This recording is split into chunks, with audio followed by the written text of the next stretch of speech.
제가 2주 전에 히브리서 13장 말씀으로 복음 그 이후라는 제목으로 말씀을 전했습니다. 신앙생활은 우리의 일상의 삶이다. 주일날만 신앙생활하고 주중에서 세상생활하는 것, 그거 신앙생활이 아니다. 이런 말씀을 드렸습니다. 또 복음이라는 것은 죽어서 천국 가는 보험 들어오는 것이 아니다. 하나님의 나라는 먹고 마시는 것이 아니라 성령 안에서 의와 평강과 희락이다. 이런 말씀을 드렸습니다. 그래서 세상은 어떻게 하면 잘 먹을까? 어떻게 하면 잘 마실까? 여기에 관심을 두고 잘 먹고 잘 사는 사람에 대해서 대단한 사람처럼 가치를 두고 살아가지만 복음은 그 세상의 가치를 뛰어넘는다는 말씀을 드렸습니다. 그래서 세상은 성적으로 유혹하고 또 돈을 사랑하는 그러한 삶을 살아가지만 복음을 받은 자들은 세상이 감당할 수 없는 그런 힘을 그 안에 가지게 된다는 말씀을 드렸습니다. 그럼 복음을 받으면 복음에 합당한 삶의 변화가 마땅히 우리 가운데 있어야 하는 것입니다. 오늘은 바울이 경험했던 그 복음 이후의 삶에 대해서 여러분들과 말씀을 잠시 나누려고 합니다. 바울은 복음을 받아들인 이후에 그가 생명처럼 붙잡고 있었던 그것을 내려놓을 수 있었습니다. 그리고 그것을 내려놨을 때 그의 인생이 전혀 새로운 삶으로 시작될 수 있었습니다. 오늘 갈라디아서 말씀을 통해서 끝에서 열리는 시작이라는 제목으로 여러분과 말씀을 나누려고 합니다. 오늘 읽었던 이 본문의 말씀은 긴 구절은 아니지만 바울의 복음 이전과 또한 복음과 그리고 그 이후의 삶이 전체적으로 다 나와 있는 말씀이 오늘 본문의 말씀입니다. 바울은 자기 자신이 복음을 받아들이기 이전에 유대교 안에 있었다 이런 단어를 쓰고 있습니다. 그리고 그 유대교에 대해서 다른 어떤 사람보다도 더 지나치게 믿었다 이렇게 표현을 하고 있습니다. 오늘 갈라디아서 1장 13절 말씀 보시면요, 내가 이전에 유대교에 있을 때에 행한 일을 너희가 들었거니와 하나님의 교회를 심히 박해하여 멸하고 14절 말씀 함께 읽겠습니다. 내가 내 동족 중 여러 연갑자보다 유대교를 지나치게 믿어 내 조상의 전통에 대하여 더욱 열심히 있었으나. 바울은 자신의 과거를 이렇게 돌아보면서 기록하고 있습니다. 나는 유대인으로 태어났고 또한 유대인으로 태어났기 때문에 유대교를 배웠고 유대교를 지키면서 그렇게 자라왔다는 것입니다. 이 율법의 말씀이 그의 삶의 전부였고 또한 당시의 최고의 랍비였고 바리새인이었던 이 가말리엘이라는 그 문화에서 자기 자신이 배웠다는 그 사실에 대해서 그 당시에 바울은 자부심을 가지고 있었습니다. 사도행전 22장 3절 말씀 보시면요, 말씀을 함께 읽겠습니다. 나는 유대인으로 길리기아 다소에서 났고 이 성에서 자라 가말리엘 문화에서 우리 조상들의 율법에 엄한 교훈을 받았고 오늘 너희 모든 사람처럼 하나님께 대하여 열심히 있는 자라. 바울은 자기 자신이 태어나면서부터 유대교 안에서 태어났고 또한 그것을 배우면서 자라났다고 소개하고 있습니다. 무슨 일이 있어도 자기 자신과 이 유대교, 이 율법의 말씀은 절대로 분리될 수 없는 그런 것으로 여기면서 살아온 것입니다. 그렇게 생명을 걸고 이 유대교를 지켜왔는데 어느 날 보니까 주변에 이상한 사람들이 하나둘씩 생겨나기 시작했습니다. 내 주변에 같이 유대교를 믿었다고 생각하고 같은 유대인이 되었다고 생각했던 그 사람들 중에 그 유대교를 떠나서 복음이라는 것을 받아들이고 예수 그리스도를 믿는다는 그리스도인들이 생겨나기 시작한 것입니다. 바울은 그 사람들을 바라보면서 이 사실을 굉장히 심각하게 여겼습니다. 그리고 이 사람들이 나중에는 이 유대교 전체를 뒤엎을 수 있다는 이런 위기의식을 느끼면서 이 사람들에 대해서 마땅히 제재를 해야 된다는 그런 생각을 그가 가지게 되었습니다. 그래서 바울은 이 그리스도인들에 대해서 핍박을 하고 박해를 하기 시작했습니다. 율법에 대해서 그것을 떠나고 어기는 자는 마땅히 죽어도 된다는 그런 생각을 그가 가지고 있었습니다. 그래서 바울은 초대교회의 순교자며 집사였던 이 스데반의 죽음에 앞장섰던 사람이었고 스데반이 돌에 맞아 죽었을 때 그것을 굉장히 마땅히 죽어야 될 사람이 죽었다고 여긴 사람이 바로 바울이었습니다. 사도행전 8장 1절 말씀 보시면요, 우리 말씀 함께 읽겠습니다. 사울은 그가 죽임당함을 마땅히 여기더라. 그날에 예루살렘에 있는 교회에 큰 박해가 있어 사도 외에는 다 유대와 사마리아 모든 땅으로 흩어지니라. 아멘. 이 박해로 인해서 사람들이, 이 믿는 자들이 흩어지기 시작했는데요, 이 박해에 대해서 이 사울이었던 그 바울은 마땅히 여겼습니다. 당연히 죽어야 될 사람이라고 생각한 것이죠. 근데 여러분, 이것이 단지 바울 한 사람의 이야기가 아닙니다. 당시에 많은 유대인들이 바울과 동일한 생각을 가지고 있었습니다. 다 바울처럼 어렸을 때부터 유대교 안에서 자랐고 율법을 지키고 그것을 배우면서 자라온 자들이었습니다. 그것과 분리될 수 없는 그러한 삶을 살았던 자들이었습니다. 오늘 말씀해 보시면 그 유대인들이 지켜왔던 그것에 대해서 뭐라고 이야기하고 있냐면 내 조상의 전통이다, 이런 단어를 쓰고 있습니다. 내 조상의 전통. 여러분, 유대교는요 그냥 하나의 종교적인 의미가 아니었습니다. 유대인들에게 있어서는 종교 이상의 강력한 힘을 그 사회 전반에서 발휘하고 있었던 것이 바로 유대교였습니다. 여러분, 우리나라를 유교사회라고 이렇게 말하지 않습니까? 우리나라는 유교국가다, 이런 말을 우리가 합니다. 이것은 오래전부터 중국에서부터 유교적 문화가 우리 가운데 들어와 있었고, 조선시대 때에 유교는 하나의 어떤 학문적인 개념이나 종교적인 개념을 뛰어넘어서 이 백성들 모든 전반에 영향력을 미치는 그런 힘을 가지고 있었습니다. 그래서 실제로 제사 의례나 상례나 법이나 어떤 규례나 이 모든 것, 정치나 제도나 이런 것들에 이 유교가 다 영향을 미치고 있었던 것입니다. 아마 여러분들도 어려서부터 이렇게 자라오면서 이 유교 문화권 안에서 자랐고, 나도 모르게 그 유교적 생각과 또 유교적인 그 제도 안에서 지금도 그런 일을 행하는 분들이 계실 거라고 생각을 합니다. 그런데 이 유대인들에게 있어서 이 유대교는요, 우리가 가지고 있는 유교보다도 훨씬 더 강력한 그러한 힘과 그리고 영향력들이 그들 가운데 있었던 것입니다. 그들의 정치, 교육, 관습, 법, 이 모든 것의 기초가 이 유대교 안에 있었습니다. 그렇기 때문에 바울과 이 유대교에 빠져있는 자들은 유대교를 버리고 그리고 복음을 받아들이고 그리스도인이 되는 자들에 대해서 당연히 박해하고 멸하려고 하였던 것입니다. 근데 이렇게 뼛속까지 유대교인이었고 유대인이었던 바울이 큰 변화의 시간을 갖습니다. 절대로 변하지 않을 것 같았던 그 바울이 변화가 되었습니다. 어떻게 변했냐면 다메섹으로 가는 그 중에 예수님을 만나게 된 것입니다. 그 안에 예수님이 들어오시자 그가 절대로 놓을 수 없고 죽어도 놓을 수 없다고 생각하고 생명처럼 여겼던 그 유대교에 대한 모든 부분들이 배설물처럼 여겨지고 그런 것들이 다 놓아지게 되었습니다. 갈라디아서 1장 오늘 15절 말씀 보시면요, 그러나 내 어머니의 태로부터 나를 택정하시고 그 은혜로 나를 부르시니가, 16절 함께 읽겠습니다. 그의 아들을 이방에 전하기 위하여 그를 내 속에 나타내시기를 기뻐하셨을 때에 내가 곧 혈육과 의논하지 아니하고. 아멘. 바울은요, 내가 태어나면서부터 유대인이라고 생각했어요. 나는 태어나면서부터 유대교를 믿었고 이 율법 가운데서 이렇게 자라났다고 생각했습니다. 절대로 이것에서 벗어날 수 없는 자라고 그렇게 여겼습니다.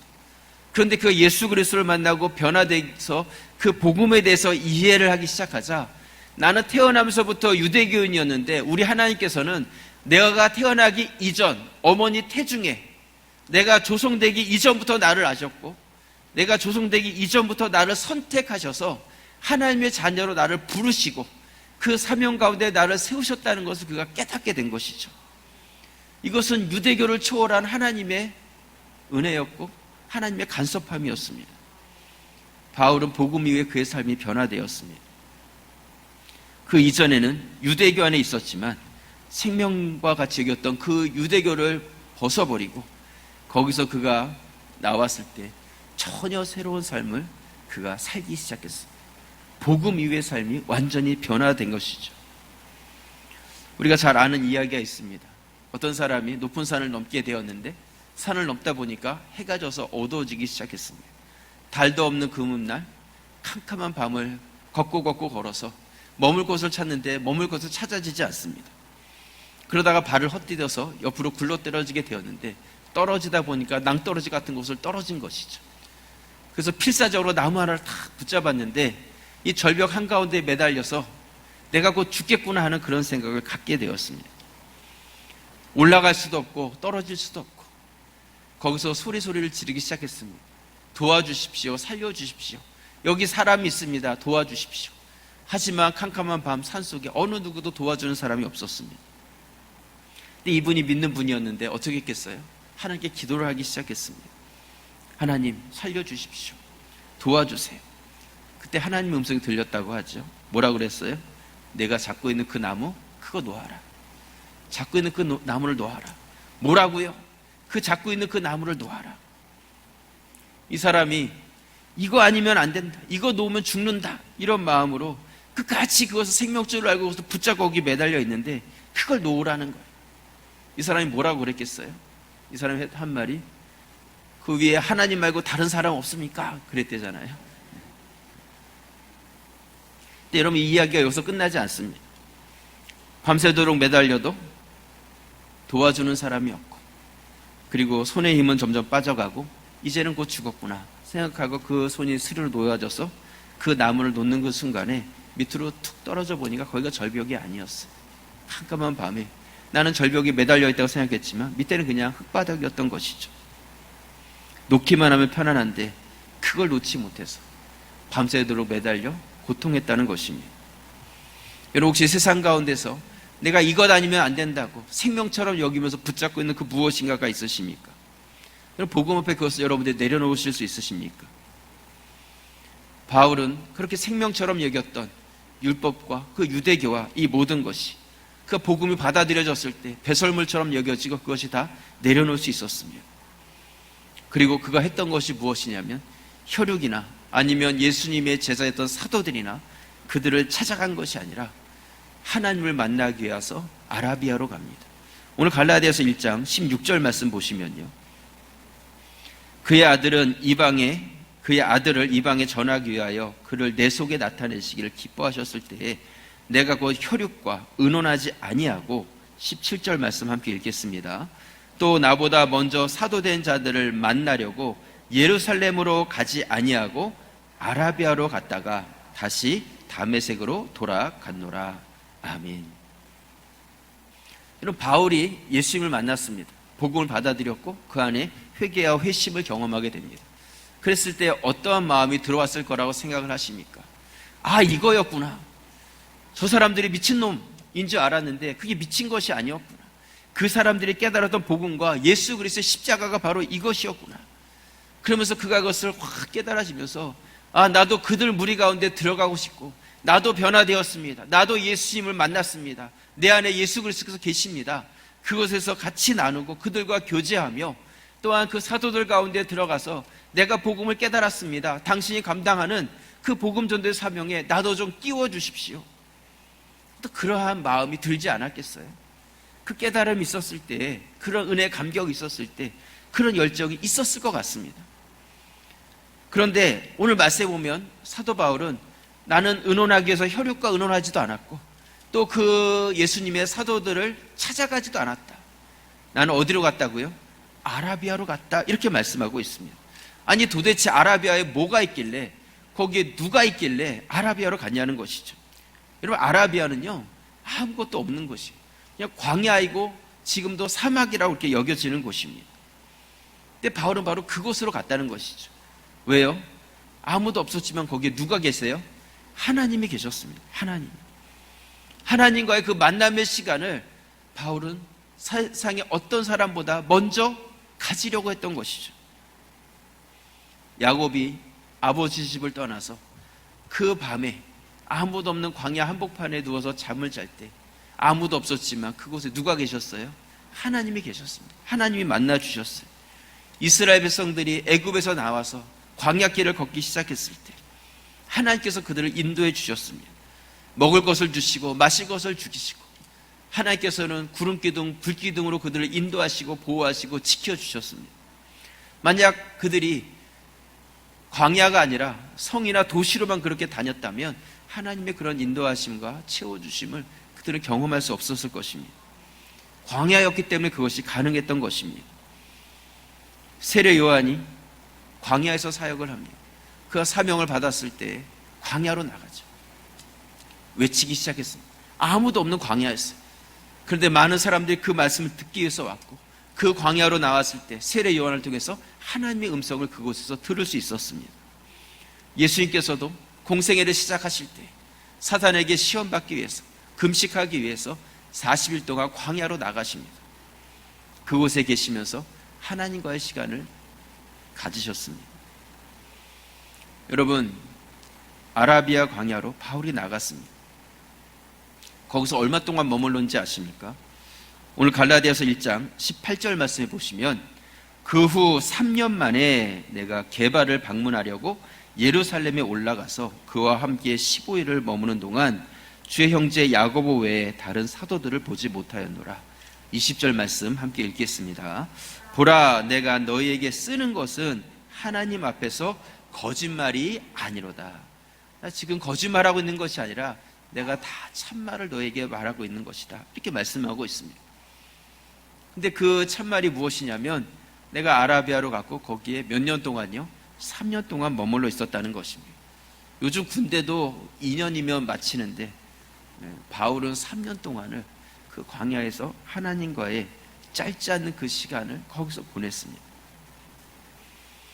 바울은 그 광야에 머무는 그 동안 자기 속에 뼛속까지 물들어 있었던 그 유대교의 때를 다 벗어냈습니다. 다 벗어냈어요.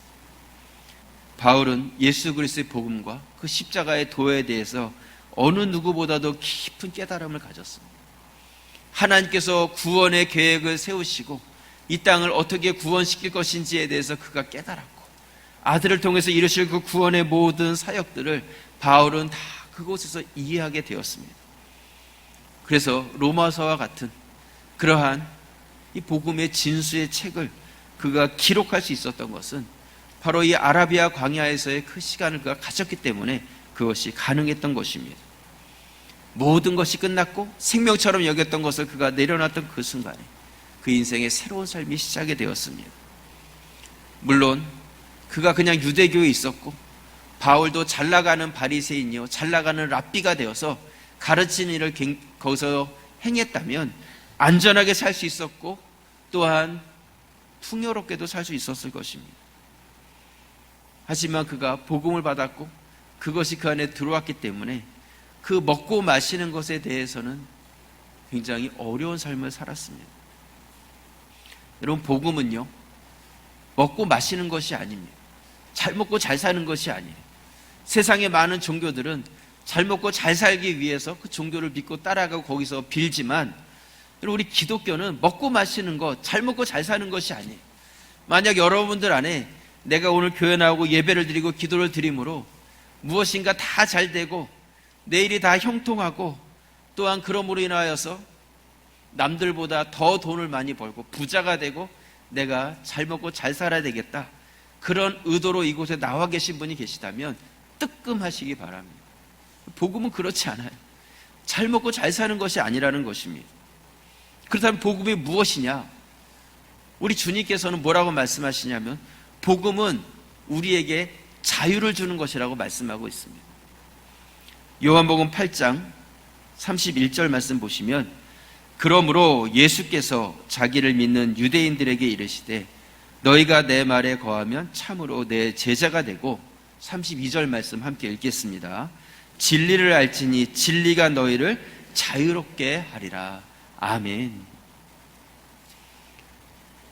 진리가 우리를 자유롭게 한다는 것이죠. 제가 신방을 하면서 성도들의 기도 제목들을 받다 보니까 또 어떠한 성도님들은 그 안에 자신의 삶에 대한 눌림과 찔림에 대한 회개의 그런 기도들이 가득한 것을 봅니다. 그럼 하나님께서 우리에게 주시는 마음은요, 눌림과 찔림의 마음이 아니라 우리에게 자유의 마음을 주기를 원하십니다.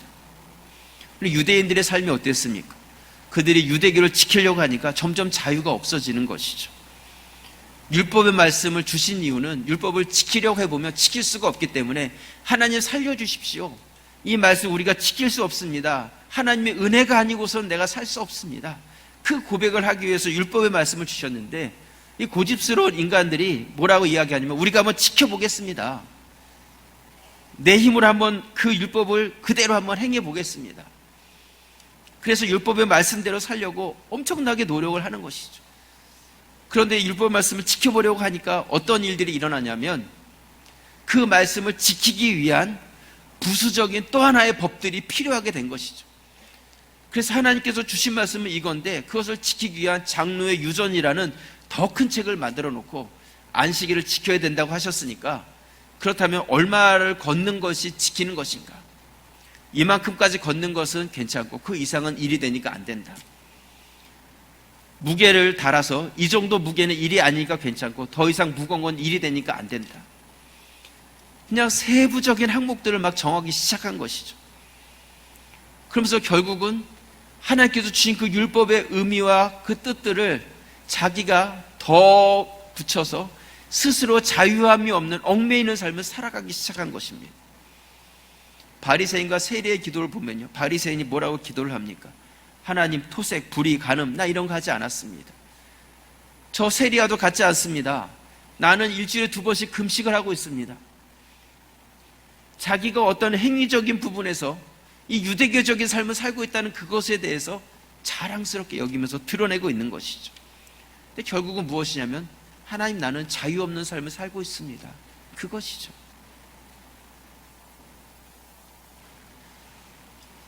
여러분, 하나님께서 우리에게 주시는 마음은 그런 마음이 아닙니다. 하나님께서 우리를 만드실 때에도 하나님께서는 우리를 로봇처럼 만들지 않으셨어요. 자유 없이 우리를 얽매이게 만든 것이 아니라 우리에게 자유를 주셔서 우리 스스로 무엇이든지 선택할 수 있도록 해주셨습니다. 그렇기 때문에 우리가 무엇인가 벌받을까 봐 두려워서 얽매여가지고 주님의 뜻을 행하는 그런 자들이 아니라 우리는 그렇게 행할 수도 있고 행하지 않을 자유도 있지만 나에게 베풀어 주신 그 놀라우신 은혜와 사랑이 너무나 감격스럽기 때문에 주의 말씀에 대해서 자발적으로 우리가 그것을 선택하면서 살아가기를 우리 주님께서는 원하신 것입니다. 여러분, 이 주님의 마음을 우리가 잘 기억하시기 바랍니다. 세상은 다 결과 중심적입니다. 결과만 좋으면 동기도 과정도 다 좋게 그냥 여겨지는 것이 세상이에요. 하지만 우리 하나님께서는요, 결과가 같다 할지라도 과정과 동기가 같지 않으면 그것을 분명히 보시는 분이십니다. 하나님께서는 우리에게 주신 그 마음이 바로 우리가 자유의지를 주셔서 결과가 때로는 좋지 않다 할지라도 선한 동기를 가지고 그 일을 행해갔다면 하나님께서는 그것을 귀하게 여기시는 분이십니다. 그러니까 여러분들이 그 결과가 좋아야 된다는 것에 묶여가지고 거기에 연연하는 삶이 아니라 내 마음 중심과 또한 나의 동기와 이 과정이 하나님 앞에서 바른가를 보면서 나에게 주신 이 자유의지를 가지고 하나님 뜻을 선택해 갈 수 있는 그런 성도의 삶이 되실 수 있기를 바랍니다. 바울은 자신이 가지고 있었던 그 모든 것들을 내려놓았을 때 새로운 시작을 경험했습니다. 복음이 그가 지금까지 쌓아왔던 그 모든 것들을 다 무너뜨려 버렸어요. 모든 것들이 무너졌습니다. 하지만 그것을 아까워하지 않았습니다. 여러분, 복음이 우리 가운데 들어왔을 때 때로는 내가 가진 것들을 포기하게 만듭니다. 전부라고 생각했던 것들을 놓게 만들기도 합니다. 여러분 가운데 아라비아 광야와 같은 그런 시간들을 가질 수 있기를 바랍니다. 그 시간이 필요합니다. 저에게도 그 시간이 필요하고요. 우리 모두에게 그런 시간들이 필요합니다. 혹시 하나님께서 내려놓으라는 그러한 밀어붙임 있지는 않으십니까? 그것이 끝이 아닙니다. 분명한 하나님의 시작이 그 가운데 준비되어 있습니다. 세계적 재벌이었던 록펠러에게요, 어떤 사람이 이런 질문을 했다고 합니다. 돈을 뭐 어마어마하게 가지고 있는 사람이니까요. 돈을 얼마나 가지고 있으면 행복합니까? 해볼 만한 질문이지 않습니까? 당신은 세계에서 가장 많은 돈을 가진 사람인데 얼마 정도 가졌을 때가 행복합니까? 질문을 한 것이죠. 여러분들에게 질문하면 여러분 뭐라고 대답을 하시겠습니까? 한번 내 마음에 대답을 해보시기 바랍니다. 돈을 얼마나 가지고 있으면 행복하실 것 같으십니까? 근데 이렇게 부자였던 이 록펠러가 뭐라고 대답했냐면 그 사람들의 마음을 잘 꿰뚫는 그런 대답을 했는데 이렇게 대답을 했습니다. 지금 내가 가진 것보다 조금 더 가지면 행복합니다. 그렇게 얘기를 했다고 합니다. 지금 내가 가지고 있는 것보다 조금 더 가지면 행복하다는 것이죠. 여러분 어떻습니까? 내가 지금 가지고 있는데 조금 더 가져요. 그럼 행복할 것 같지요. 하지만 그것은 조금 있으면 그것보다 좀 더 가져야지 행복한 것이죠. 그리고 잠깐 행복했지만 또 그것보다 좀 더 가져야지 또 행복한 거예요. 결국은 행복할 수 없다는 것이죠. 무엇인가를 더해서 행복을 찾으려고 하면 거기서 우리는 절대로 행복을 찾을 수 없다는 것입니다. 우리 사람의 마음을 잘 표현하고 있지 않나 생각을 합니다. 이런 진정한 행복은요, 좀 더 갖는 데가 아니라 내가 복음 앞에서 내려놓는 데서부터 행복은 시작되는 것입니다. 여러분, 끝에서 새로운 시작을 허락하시는 그 하나님의 특별한 은혜, 하나님의 사랑이 있습니다. 두려움이 아니라 그 사랑을 경험해 갈 수 있는 저와 여러분들 될 수 있기를 주님의 이름으로 축원합니다.